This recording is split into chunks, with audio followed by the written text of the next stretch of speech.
Welcome to the Fantasy Champions Fantasy Football Podcast. Here's your host, Morgan Colby and Rick Lemon. What's going on, Fantasy Champs? My name is Morgan Colby. I got Rick Lemon with me always with Popin Rick. What's up? Hopefully you enjoyed your Sunday. I did. It was a tough week for me, though. I'm not gonna lie. Week 1 was pretty good for me. Week 2, Not great. A little bit of a reality check. I'm not gonna lie. I still got these Monday Night Football games. I gotta trek through. Right. Yep. I gotta run through this Monday Night Football game and see if I get a dub. But I'm consistently getting 120 points a week. That's good. Hopefully, like I said. I mean, I think in our home league, we are recording this before Monday night, but I have 108 with one player left, so I might get 120. And then last week I scored 140. Who's the one player? So, we don't got to talk about who that one player is, but it's Dallas Goedert. Oh, hey, you might get a bunch of targets with AJ Brown out. Yeah, could be. Think he can score 30 points and I can beat Luke? Hey, does he have any players though? Yeah, he has somebody pretty good, I think. Never mind. He has Bijan. If all you need is 30 points, maybe. I need Dallas Goedert to outscore Bijan by 18 points. So I don't know if that one is happening. No, that's not happening. Sorry. I hate to break your soul. Sleeper gives me 6% or 7% chance, though, yeah, which is a lot higher than I would give. Pretty high. Well, I mean, there's always the chance that Bijan just craps the bed. So there's that. True. But anyway, welcome into the pod. For the first time this year, we're going to give you waiver wires going into week 3 here and break down some dudes you should pick up, some dudes that you should not pick up that would be bad pickups, and just discuss the fantasy landscape as we go into week 3 of fantasy football. So hopefully you won your week. If you're still at this point, you probably, when this pod is posted, you probably already won or lost your matchup. So hopefully you won. But anyway, before we jump into that, check out our website. Someday I'll not say that. One day. Yeah, one day. But follow us on all social media platforms. Just type in the FF Champs Fantasy Champions. You'll find us. If you're listening on Apple Podcasts, Spotify, Stitcher, or any other podcasting platforms, please leave a review and share this pod with your friends. If you're watching on YouTube, subscribe, click the bell for notifications, and then like and comment down below. We appreciate your comments, even if they're negative. Somebody said that we spent, you could have cut out the 6 minutes at the beginning on the last show I posted. So, I mean, that's fair. Super encouraging. But hey, we'll get you the content now, 3 minutes in. Yeah. So there's that. But anyway, any other thoughts on the week, Rick, before we jump into some of the waiver wire stuff? No, I think we can talk about a lot of stuff on the waiver wire, but offense continues to suck, which stinks for fantasy. Yeah. And it's tough. Quickly, any surprises for you at any position to start the season through 2 weeks? Yeah, I think like for players or just in general. In general. Quarterback play has been really bad. I knew it not wasn't in general. I meant players. I don't know why I said in general. I'm kind of surprised Alec Pierce is doing as good as he is. Derek Carr, the Saints offense as a whole, doing what they're doing. And I liked Alvin Kamara this year. Yeah. But I didn't think he was going to score 44 points in any week. Mm-hmm. And Derek Carr has been the best quarterback in football through 2 weeks. So those are kind of the big ones. Ouch. That's not very good. You want to know, without looking, Rick, unless you already did, who is the wide receiver 1 in fantasy football right now? Not Cooper Kupp. Nope. I think he's up there. Nope. He only had 7 points this week. Just give me We a had guess. 2 back-to-back big weeks. I don't know. Who is the wide receiver? Chris Godwin. Oh, seriously? 47 points. He had 22 week 1, 24 week 2. Baker Mayfield funneling him the ball. He has 47 points? He's 47 points, yep. And this is PPR. This is PPR, yep. You know how many points Alvin Kamara has, who's the RB1? Well, he has 66 because he scored 4 tutties yesterday. 66. I was so mad. I'm sitting here watching Kamara have these great games, and I was literally, every mock draft I did when I didn't draft a running back high, I was like, oh, I'm taking Kamara. Well, and he got taken 4 picks before me when I was planning on taking him. I was so mad. I was like, I'd be 2-0 if that person held off and gave me the Kamara. RB2 in fantasy, which is Devon A-Chain, shout out my boy, is also outscoring every receiver. He has 52.5 points. Yeah, that's wild. Are we seeing a trend here? Are running backs back? No. Breece Hall, who's the RB4, shout out my other man, would be the wide receiver like 3 or 4. He's a little lower. He's at 43 points. Patience. It's been 2 weeks. Dude, I know, but the passing game is so bad. It is so bad. We talked before we started recording, and I was just going through every game saying how disgusted I was with the passing offense. The early season overreactions are real tight. I know. It's only 2 weeks. Yep. I get it. But it is Baker it is lower than it's been in a long time. Baker Mayfield, Derek Carr are not going to be the quarterback 1 and quarterback 2. The passing touchdowns through 2 weeks without Monday night is at like 64 or something. Mm-hmm. Last year was at 88. The year before that, 110. Yep. Not good. Yeah, no, it'll improve. It'll get better. There's no way it doesn't. Okay. Yeah, it's been interesting. The season has been interesting so far in terms of fantasy points, but we are going to get you some waiver wire content here coming up now. Let's do it. So, all right. As we did last year, we are going to give you the trending up players and then some players that are being cut and whether you should hold them or not. So we'll talk about some players that are on the up. We'll give you a streaming option, one streaming option each at the end of the show. But we'll talk about some guys that are trending up that maybe you should target, maybe you should stay away from. And we'll just go through the most added, and this is all on Sleeper, by the way, the most added guys, and the guys that are. Sure. Do we want to do it by position? We could do it by position. I think that's what we did last year. I was going to do it by just all groups, but I guess we could break it down by running backs and wide receivers. All right. Let's talk about the running backs. Number one guy that is being added right now for the sake of being the only corpse on the roster outside of Isaiah Pacheco because Clyde is on the IR. Yep. Is Carson Steele. Yep. We spent a long time chasing the running backs for Kansas City before Pacheco came in. With Pacheco out, are we going to keep chasing these running backs with Carson Steele? Are you interested? I mean, no, but he should still 100% be added because he's going to get a lot of the carries. But I do think there's another running back who's number 2 on this list who is going to get work as well. So I don't think you shouldn't be going out of your way to like put $100 or whatever your waiver budget is. Yeah. Like if that's 100% or 50%, I wouldn't do either of those for Carson Steele. Mm-hmm. If I had Pacheco, maybe I go a little crazy. As like a or just somebody that got hurt this week. Yeah. But I wouldn't like my expectations for Carson Steele aren't crazy high. I'm not gonna lie. I don't want to get back on this train yet, but I would say the running back that I would probably just personally add from the Chiefs' backfield, considering that Pacheco is projected to be out for quite a significant amount of time, would probably be Clyde. And it's gross and it sucks, but Clyde is out the next 2 weeks. He's out for 2 weeks, yeah. But get ahead of the curve. They're gonna spend 2 weeks where people are gonna try to figure out whether it's Samaje Perine or Carson Steele, and they're both gonna suck. And then Clyde's gonna come back, and they're gonna give him 15 carries a game, and he's gonna blow. But it's a blow 15 carries a game. That's honestly what I think. Like Clyde's their number 2 running back when he was healthy, so he'll likely be that guy. But so that's more of like a longer play ad. But in terms of these two guys, Samaje Perine is a pass catching running back for the Chiefs. He has not had a carry on the season. He's had 3 targets, 2 catches. So like he'll probably come in on passing downs and be the pass blocker and catch passes. But for PPR, if Perine's taking all the passing work, is Carson still going to be like good with 12 carries for 35 yards? Not particularly.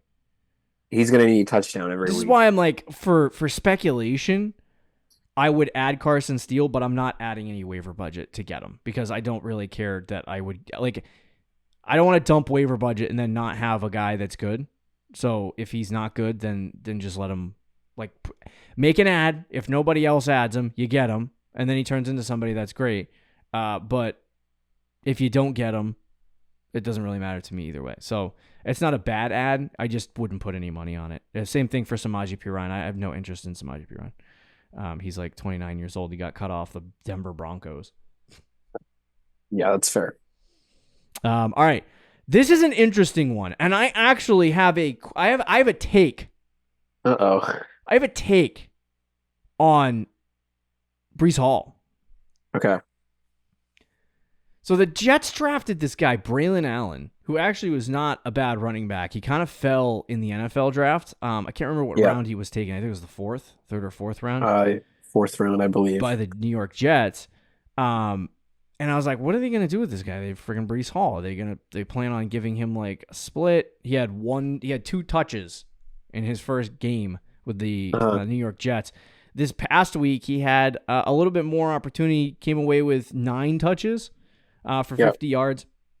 He got 2 touchdowns, a rushing and receiving touchdown. So that the rushing and receiving touchdown inflated his fantasy point numbers up to 19 in PPR. So people are probably going to be running to the waiver wire to get him. But long-term look, this is my take, is that I actually think that the Jets drafted this kid because they're going to have to pay Breece Hall within the next year or two. And I don't think they want to pay Breece Hall. I think they'd move on from him and go to this guy. I could see that. But that was just what I was thinking watching football yesterday. I was like, I also watch. I've been watching the Jets for a long time, but this year I am watching the Jets. Breece Hall to me looks. I don't know if it's still like the ACL. He doesn't look as explosive as he did coming into the league and as a rookie. Okay. And Braylon Allen, dare I say, looked a little more explosive. A little bit. Sure. Now, I'm not telling you that he is, and I have Breece Hall in our home league. And Breece Hall was still great and had like a great receiving touchdown from Rodgers on a one-on-one play. Yeah. So he's still the guy, and he's still getting a lot of receiving work. I just think it's something to monitor with Breece Hall. Because, I mean, you're going to see Thursday, as Patriots fans, we're going to watch that game. And I don't think Breece Hall, he still looks good, but he doesn't look as good as I think he did a few years ago. But pre-injury. Interesting. Okay. So with Braylon Allen, considering that he had 9 touches, 11 I wouldn't pick him up for standalone value. But as someone who has Breece Hall, I might put a claim in. Say that again. I would not pick him up for standalone value. Okay. But as someone with Breece Hall, like myself, I would pick him up. Okay. Because I think he's going to be. He's probably, my guess is he's going to be one of the top waiver wire ads this week. He's probably though, like he had 9 touches this week. Like I don't see him getting more than that on a weekly basis. Sure. Bearing a Breece Hall injury. I mean, I think you're right though. Long term, if this continues, like if Breece Hall kind of looks good but not great, and Braylon Allen looks good, like I could easily see them letting Breece Hall walk. And, just as a long term. I would do with Breece, with Braylon and he's a Allen, very good handcuff. With Braylon Allen right now is definitely just from what we saw from him on Sunday, if he was to get a full opportunity of work from the Jets offense, he will likely be a really, really, really good like possible running back one like option on a week-to-week basis if he was to get that opportunity. Obviously, he's not with Breece Hall there. So, that's why I said he's a very good handcuff. Yeah, if you have Breece Hall, you can handcuff him. I'm not really one of the mind of running after the backups of starting running backs, unless that starting running back is like real old. But it is intriguing for me with Braylon Allen because, like personally, I drafted a lot of wide receivers on my home league team, and I don't really have a running back. So it's like I look at Braylon Allen, I'm like, maybe I can add him. Yeah. And sit there and wait for Breece Hall to get hurt. Not that I'm rooting for Rude. anything, but like if that does happen, you're getting ahead of the curve on people who try to add him. Yep. But there is no standalone fantasy value as of right now for him. He'll have weeks where he probably scores a touchdown and everyone's like, oh my God, he scored 12 points. Or in this case, 2 touchdowns where he scored 19. But yeah, so I would definitely try to add him just as a speculation ad, and try to hold him on your team at least for a couple weeks. But anyway, outside of that, not really a whole ton of running backs. I know Joe Mixon got hurt last night in the Houston game. He did come back. So I feel like you should keep an eye on that. People have been adding Cam Akers, don't really want anything to do with that. And then Dameon Pierce was injured. I think if he comes back next week and Mixon is out, I think Pierce would probably have more touches than Akers. Because in week 1, Akers was a healthy scratch and Pierce wasn't. Mm-hmm. And then Pierce got hurt. So I think if both guys are healthy and Mixon is out, Pierce probably gets more work than Akers. Yeah. So I'm not interested in that. And then we played the game with Donta Foreman, there's not another running back that Zach Charbonnet with Walker out. He kind of looked. No, I don't want to say trash, but he doesn't. Walker is clearly the better running back, I think. Yeah, he had a good. Agree with that. He had a good fantasy week. Good fantasy week, 2 yards a carry, just because of the pass catching. And a touchdown. So if Kenneth Walker is out, there could be a situation where he could be of value as long as Kenneth Walker's out. But his injury is not long term anyway. So all right, any other running backs you want to talk about? No. The week 1 darling of Alexander Madison had 4 carries for 1 yard. Yeah, I could have told you that much. But he still scored 6 fantasy points because his 1 yard was a goal line touchdown. I hate you. Oh, well, I was gonna say Oakland Raiders, and it almost came out. Vegas Raiders, man. All right, let's talk about some wide receivers. There's always way more wide receivers to add. First one being Quinton Johnston. Yeah. Quentin Johnston of the Los Angeles Chargers. He had 5 targets last week, 6 targets this week. This week he did catch 2 touchdowns. I don't know about a resurgence because he still looks like garbage running his routes, but Quentin looks better. Well, last year he looked like garbage running routes and he was dropping passes when he was open. Mm-hmm. So at least this year he cleaned up one of those things. Because his first touchdown catch was a really nice catch. And the Chargers, like Josh Palmer has been injured, but he hasn't looked good. So they have nobody in that receiving room other than Ladd. So it's really Ladd and Quentin Johnston. The problem is this team runs the ball a lot. Yeah. And I honestly don't know if Quentin Johnston can sustain 5 or 6 targets a game. No. Unless you're getting some kind of some schematic genius scheming. There will be games where they do have to throw the ball more, though. From Jim Harbaugh, not John Harbaugh. And he's just being a genius in his usage of Quentin Johnston. I don't know. But we'll see. I think this, the first 2 weeks, if he didn't catch those 2 touchdowns, which I don't want to take fantasy points away from people that earn them, but that first touchdown was a great play. He has, he had 51 yards. So you take away the touchdowns. I mean, the home dog didn't really have a hyper impressive day. It would have been 10 points, just like last week, 3 catches, 38 yards. He kind of, to me, a little bit is looking like early days Mike Williams. Which is kind of what they wanted him to do, but he doesn't really play that style, which is interesting. No. But that's what he kind of looked like. Where it was I will say, they just that's how they used him last year, and it was not his style. It did not work. No. He's not really a jump ball player. They are using him more in the slot this year, this coaching staff. Yeah, that's good news. Which is better for him.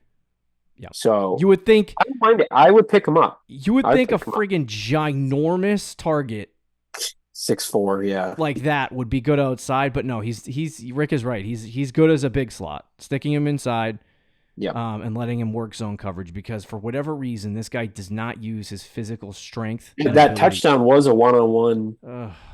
But he doesn't even use it to get open against man or press. He just friggin' runs out there and gets bodied.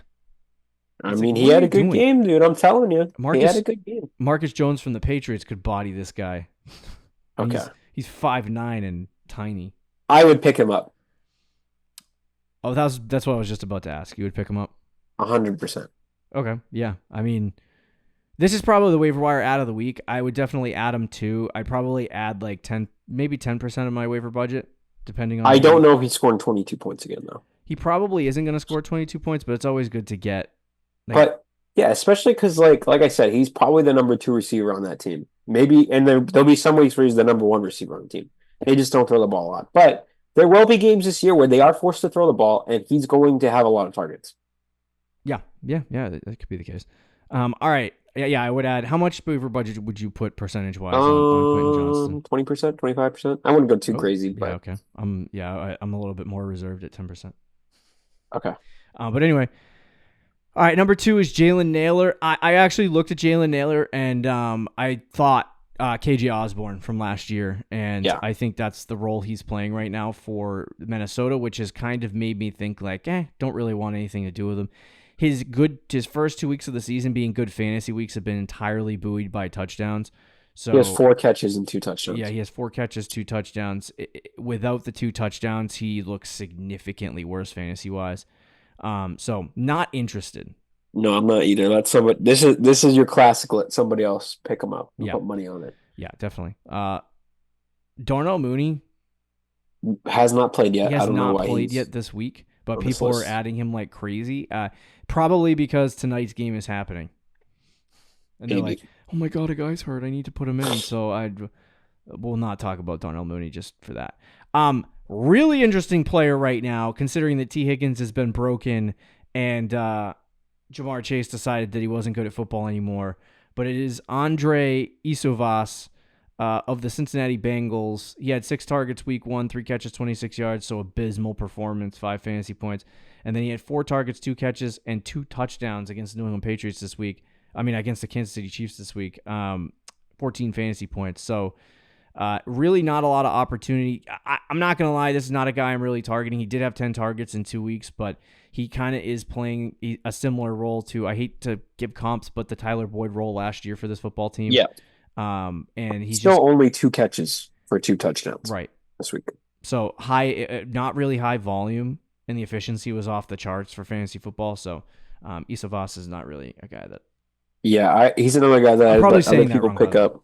I would rather have him than Jalen Naylor or whatever, the last guy we talked about from Minnesota. Yeah.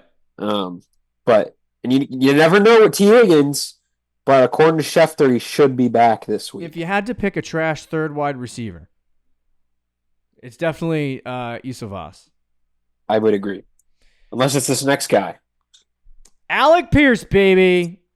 Now, I will say, Pierce has had 2 really good games to start the season. I think he's wide receiver 8 so far this year. Yeah. He had 21 fantasy points, 16 fantasy points, 10 targets in 2 games, 8 catches, 2 touchdown catches in that grouping. I know why Alec Pierce is having a good stretch of games. Josh Downs is out. And what's his name? Adonai Mitchell really hasn't gotten much in the way of target share early in the season here. Now, Josh Downs does play a very different role than Alec Pierce. Because Josh Downs is a pure slot receiver, and Alec Pierce is their outside receiver. Yeah. So it could, it'll probably still take away targets when Downs comes back. But I think it'll more take away from Mitchell. But yeah, I don't know. Pierce is weird because he has been really good, but there's so many mouths to feed in that offense. And Anthony Richardson has been pretty bad to start the year. And there's going to be weeks where Pittman has a good game, or when Downs comes back, Downs is going to have a good game. Mm-hmm. And there's going to be weeks where Pierce gets 2 fantasy points. Yeah. But I think he is worth an ad based on how he's played the first couple weeks. And I do think his role, based on how he's played, is kind of secured as being their outside receiver.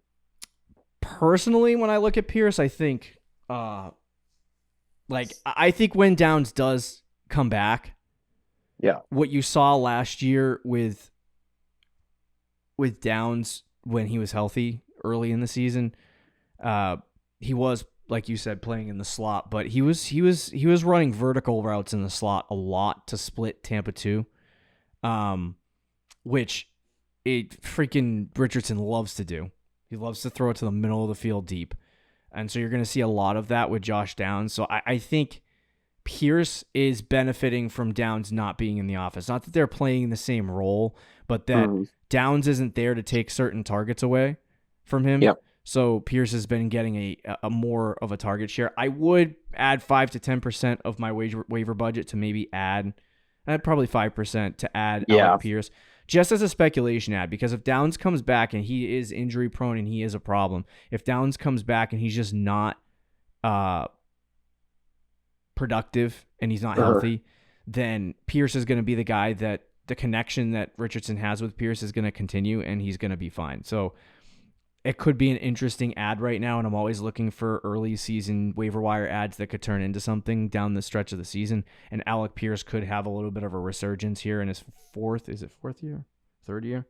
I would add him too, but I would add him with a streak of hesitation in terms of I wouldn't put more. You said 5%. Yeah, I would put 5. I would also put like 5% on him.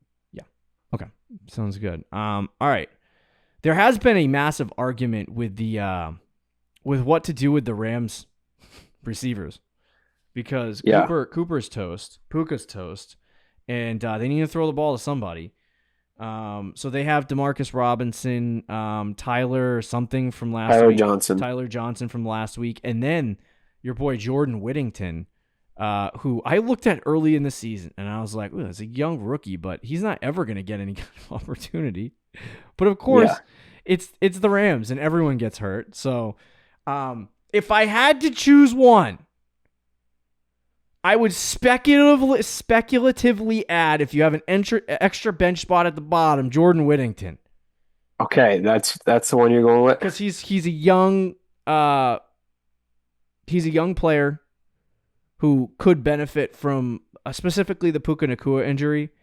They said this team has talked about him a lot and said they love him, but he just really didn't have much of an opportunity when you have Cooper Kupp and other guys on the team. So I think the other two guys are definitely okay players to add if you want to, but if you wanted a younger player that could come onto the scene and end up being really good while those two guys are out, then Whittington could probably be that guy. At this point, to me, when you look at it, Robinson, I can't remember that guy, the other guy's name, Tyler Johnson. Tyler Johnson, thank you.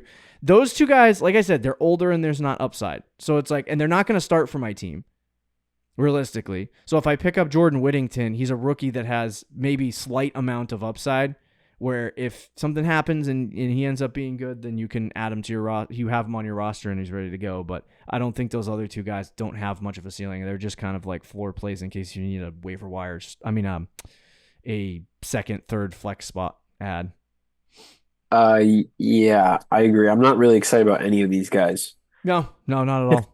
To be honest, if you have like a deep league and you don't have any, you have a roster spot available, then Whittington's. I probably would agree with you just because he has the most upside. Yep.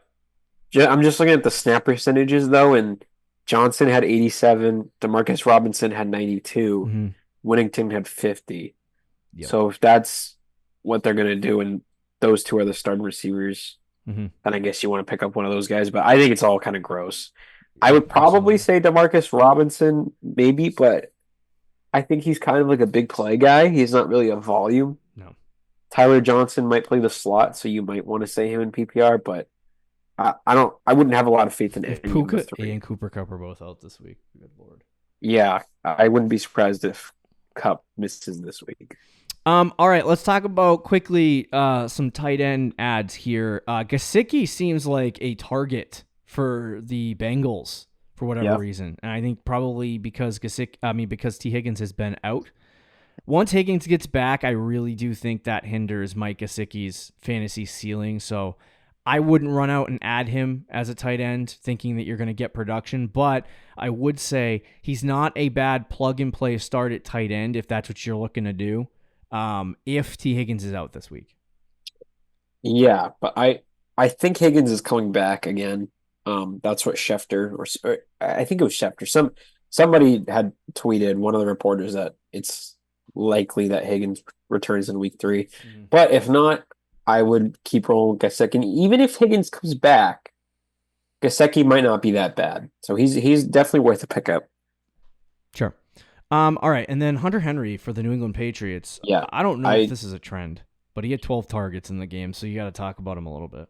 I would pick him up as long as Brissett is starting. Let's see the Patriots in your shorts. Brissett freaking loves throwing tight. He had his in Cleveland, in his starts in Cleveland. Mm-hmm. He threw it to the tight end more than receivers. So wow, so that's not just like that's not just what's going on Sunday. That's a theme. No, that's a thing. I mean, even week 1, Hunter Henry didn't do too much, but he had 3 targets, and I think Austin Hooper had like 4 or 5. And they didn't throw the ball that much in week 1. He had 4 targets. So, like, they like you, or they like to AVP uses tight ends, but Brissett also loves tight ends. So the combination of that, I would pick up Hunter Henry. Yeah, I'd add him too. What's the waiver budget that you're looking at? Well, if I have a tight end, I'm not really too worried. If I don't have a tight end, maybe like 10%. Okay. I probably do 5 because I don't want to buy into the Patriots offense. Offense, and I don't know, like, as the season goes on, how relevant Hunter Henry will be, but I don't mind Hunter Henry. Okay. All right. There's no other tight ends that I'm really like excited to add. Like Zach Ertz is a guy that's floated around out there. He's got 8 targets in 2 tight end 7, baby. Tight end 7 had 5 and 10 fantasy points the last 2 weeks. Yeah, so that shows you how targets in 2 games. That shows you how bad the tight end position has been. And I think he's a guy that is playing well right now, but by the end of the season, I think we're going to see. They drafted a kid in the 2nd round, Ben Sinnott. So I think he'll probably take over at some point. All right, yeah. So don't. I wouldn't add him. My boy Colby Parkinson, who I said was a start of the week, had 2 targets and 1 catch. Okay, that's terrible. Any quarterbacks? Give me a streaming option here, Rick. Oh gosh, I want to say Derek Carr against the Eagles, but that might be a tough matchup. That's gonna be a tough matchup, yeah. But he's probably available in your league. I don't mind Fields this week against the Chargers. I know they played really good against the Panthers, but I think that was more of a Panthers thing. So Fields could be okay. Okay. Yeah, I don't mind Fields. Let's see. I would say Geno Smith's going up against Miami, but that could be a negative game script where Miami does not score a lot of points. But if you need a flat, I'm going to say Geno if you need a flat starting option. Because he's going to get 17, 18 fantasy points likely. Would you take Geno over Derek Carr the way the Saints have been going? I would take Derek Carr right now. Okay. If I hate it against Philly, I really do, but they just played Dallas 20 on Philly. He just played Dallas and he had 20. And he that too. I hate it, but I probably would. If I had to rank him, Derek Carr is over Geno Smith right now. Okay. But it's close, and I don't mind Justin Fields with that. Any other thoughts on the waiver wire? I think that's it. There you go. Our first waiver wire show of the friggin' year. We love it. Hopefully you get some of your players going into starts and sit shows coming up. Be sure to check out our next couple episodes. Good chatting with you guys. Bye. See you. Thank you for listening to the Fantasy Champions Podcast. Make sure you subscribe on iTunes and YouTube and follow us on Twitter @TheFFChamps.